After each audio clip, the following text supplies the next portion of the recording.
Bismillahirrahmanirrahim. Assalamualaikum warahmatullahi wabarakatuh. Baik, kawan-kawan sekalian, insya Allah saya akan mewawancarai ibu kami, ya senior kami di sekolah ini, Ibu Mimin Rukmini. Ibu boleh disebutkan nama lengkapnya? Ya, nama lengkapnya Mimin Rukmini. Dengan gelarnya, Bu? Mimin Rukmini SPDI. Jenis kelamin tentu saja Ibu perempuan. Usianya 53. Pendidikan terakhir, Bu? S1 dari UIN PGMI. Ya. Asal ya udah tadi. Tempat mengajar? MI Cahaya. Jabatan di sekolah, Bu? Guru kelas 1. Kelas 1. Lama mengajar? Kalau di MI Cahaya baru 11 tahun. 11 tahun. Kalau di yang lain? Kalau di yang lain dulu honorer selama 10 tahun, kemudian dari mulai tahun 90 sampai 2000, dari tahun 2000 sampai 2000, dari tahun 2000 mulai diangkat jadi PNS. Kebetulan waktu itu guru PAI ditugaskan di SD Pasir Kaliki 9. Nah, setelah itu pindah ke SD Pasir Kaliki 2 tahun 2007, dan tahun 2010 mulai mengajar di MI Cahaya. Baik. Jadi kalau di total sudah sampai 30 tahunan ya, Bu ya? Iya, 30 tahun, dari honorer alhamdulillah. udah 30 tahun lebih. Tahun sertifikasi, Bu? Sertifikasi 2011. 2011. Mata pelajaran yang diampu untuk sekarang, Bu? Guru kelas. Guru kelas ya, mata kuliah. Status pernikahan? Menikah. Dengan 2 anak. Dengan 2 anak, 1 suami. Kan? Iya. Alamatnya, Bu, boleh disebutkan? Alamatnya di Jalan Cigugur Tengah, nomor 62, RT 3 RW 10, Kota Cimahi. Selama menjadi guru, ada prestasi yang pernah diraih oleh Ibu? Tidak ada. Sebagai lebih banyak memunculkan prestasi anak, Iya. Tidak itu. pernah ikut lomba. Ya, terima kasih. Selanjutnya mungkin lanjut ke pertanyaan terkait dengan kode etik guru. Pertama, menurut Ibu, cara membimbing Ibu untuk membentuk manusia pembangunan yang berpancasila seperti apa? Di sini tugas guru yang utama sebagai pengajar yaitu membimbing siswa atau mengedukasi siswa untuk mengembangkan potensi siswa secara optimal.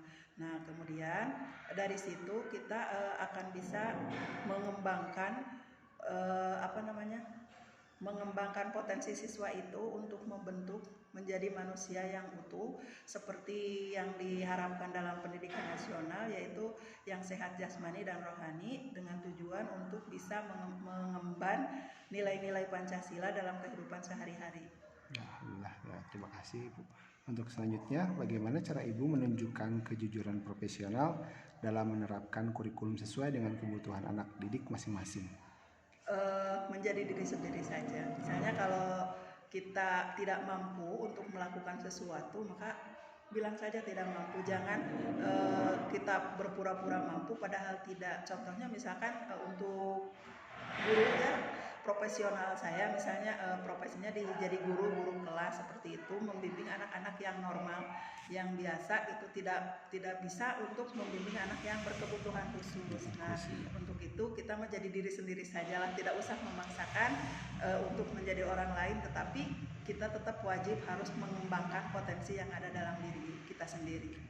Ada tambahan buat anak didik Ibu ketika mempunyai kekurangan dalam hal membaca dan sebagainya, ada usaha Ibu nggak untuk? Ada. Ya, kalau untuk yang belum bisa baca ditambah dengan pulang sekolah, kemudian ditambah juga untuk yang matematikanya. Nah, untuk yang semacam PKN yang kayak gitu, itu bisa dari sehari-hari keseharian mereka dibiasakan untuk mengucap salam dan sebagainya, sehingga nanti diharapkan setelah keluar dari kelas 1 gitu ya, anak naik ke kelas 2, karena saya kebetulan ngajar di kelas 1, itu diharapkan anak sudah memiliki karakter gitu ya untuk bisa membiasakan untuk mengucapkan salam, berdoa, bersyukur dan sebagainya. Terima kasih, Bu. Untuk selanjutnya, bagaimana cara Ibu memperoleh informasi tentang peserta didik sebagai bahan melakukan pembimbingan dan pembinaan? bisa menggali informasi dari orang tua.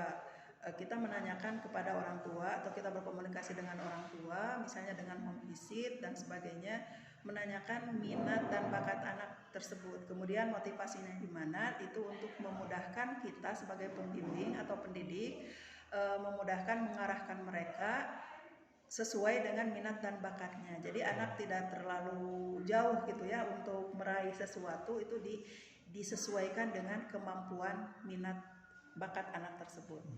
Jadi untuk memudahkan kita menggali informasi dari orang tua bisa, atau misalnya karena di MI Cahaya itu ada sebelum masuk ke kelas 1 itu ada psikotes. Nah itu dari psikotesnya itu sendiri, dari guru psikiaternya itu sendiri, dia memberikan lembaran-lembaran yang menerangkan bahwa anak itu sudah layak atau tidaknya untuk masuk ke MI atau ke SD. Itu aja. Baik, terima kasih Ibu.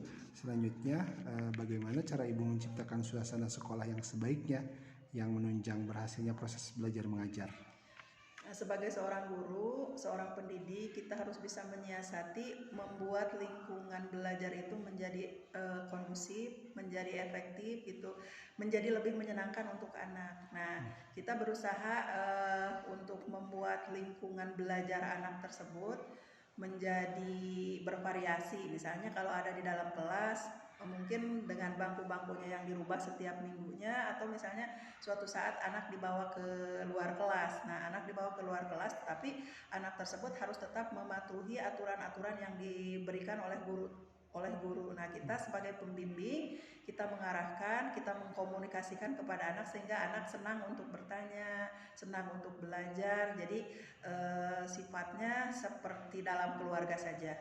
Sifatnya seperti dalam keluarga, tetapi kita tetap harus berada di tengah-tengah. Jadi adil, di mana tidak memperlakukan anak berat sebelah gitu. Jadi semua anak, baik yang kurang atau yang lebih, itu semuanya tetap diberi perhatian. Nah, untuk itu anak menjadi senang untuk belajar. Ya, terima kasih Ibu untuk jawabannya. Selanjutnya, bagaimana cara memelihara hubungan baik dengan orang tua, murid, dan masyarakat sekitarnya untuk membina peran serta dan tanggung jawab bersama terhadap pendidikan? Membangun komunikasi antara guru atau pihak sekolah dengan orang tua. Segala sesuatunya harus dikomunikasikan. Setelah itu kita juga kepada masyarakat yang ada di sekitar lingkungan sekolah, kita juga harus berkomunikasi. Ini tujuannya misalkan untuk apa, mengadakan acara ini untuk apa. Nah, kalau masyarakat misalnya sudah merasa nyaman, insya Allah mereka juga bisa membantu. Nah, orang tua juga sama, karena dengan komunikasi yang baik, maka akan tercipta lingkungan yang baik, akan tercipta keharmonisan antara sekolah dengan orang tua dengan masyarakat. Alhamdulillah, ya, terima kasih Ibu. Selanjutnya, bagaimana cara Ibu secara pribadi dan secara bersama-sama mengembangkan dan meningkatkan mutu dan martabat profesinya? Untuk meningkatkan profesi ya dengan belajar lagi ya, misalnya diklat, dengan diklat atau dengan mengikuti pelatihan-pelatihan di PKG misalnya atau di KKMI. Nah, kita mengikuti latihan seperti itu. Nah, untuk baik secara pribadi atau misalnya ikut seminar nasional yang kebetulan sekarang sering diadakan secara live streaming ya di YouTube gitu. Jadi kita mengikuti untuk mengembangkan profesi kita. Kemudian kita harus mau tetap belajar meskipun kita sudah mengajar, karena setiap guru pembelajar itu harus mau belajar walaupun kita sudah mengajar. Alhamdulillah, terima kasih Ibu. Selanjutnya, bagaimana cara Ibu memelihara hubungan profesi, semangat kekeluargaan dan kesetiakawanan nasional, mungkin utamanya di lingkup MI Cahaya ini, seperti itu? Kita harus saling menghargai, harus saling menghormati. Kita tidak boleh saling menjatuhkan dengan orang lain, dengan berkomunikasi dan sebagainya. Jadi kalau ada misalnya yang punya prestasi, kita junjung tinggi, kita hormati. Kalau misalnya ada yang belum memahami, kita bantu untuk memahami. Nah, kita itu saling mendukung. Kita maju bersama, kita sukses bersama. Insya Allah akan berkah gitu untuk kemajuan sekolah. Insya Allah, terima kasih Ibu. Selanjutnya, bagaimana cara Ibu secara bersama-sama memelihara dan meningkatkan mutu organisasi profesi guru ya, sebagai sarana perjuangan dan pengabdian secara organisasi. Ya. Kalau secara organisasi mungkin di Indonesia ada yang namanya PGRI ya. Kemenang juga ikut ke PGRI seperti itu. Seharusnya kita menyalurkan aspirasi-aspirasi kita itu ke organisasi itu. Nah, timbal baliknya dari pihak organisasi itu harus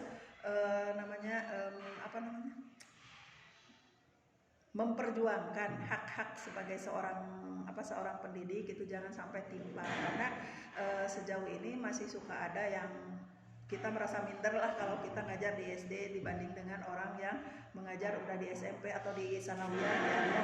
Nah itu seharusnya mereka itu tidak si organisasi itu tidak berat sebelah lah istilahnya. Jadi harus seimbang. Kita menyalurkan aspirasi kita ke organisasi tersebut. Nah dari pihak organisasi itu harus memperjuangkan apa yang menjadi hak-hak guru tersebut. Terima kasih Ibu. Selanjutnya terakhir mungkin bagaimana cara Ibu melaksanakan segala kebijakan pemerintah di bidang pendidikan? Kalau sebagai seorang PNS ya itu udah terikat dengan kontrak ya, udah terikat dengan sumpah, di mana setiap ASN itu harus menjalankan apa yang diberikan oleh pemerintah. Semua kebijakan pemerintah itu insya Allah harus dilaksanakan oleh seorang PNS atau seorang guru, seorang pendidik sesuai dengan kemampuannya. Ya, jadi kalau misalnya kita profesinya sebagai seorang pendidik ya kita berkecimpung di situ ya, di kemampuan kita, dan kita harus menjunjung tinggi apa yang menjadi hak dan martabat sebagai pegawai negeri. Tidak boleh menjatuhkan orang lain, tidak boleh mengecilkan martabat guru yang lain. Jadi untuk semua kebijakan insya Allah kita bisa melaksanakannya sekemampuan saya sendiri. Oke, terima kasih Ibu.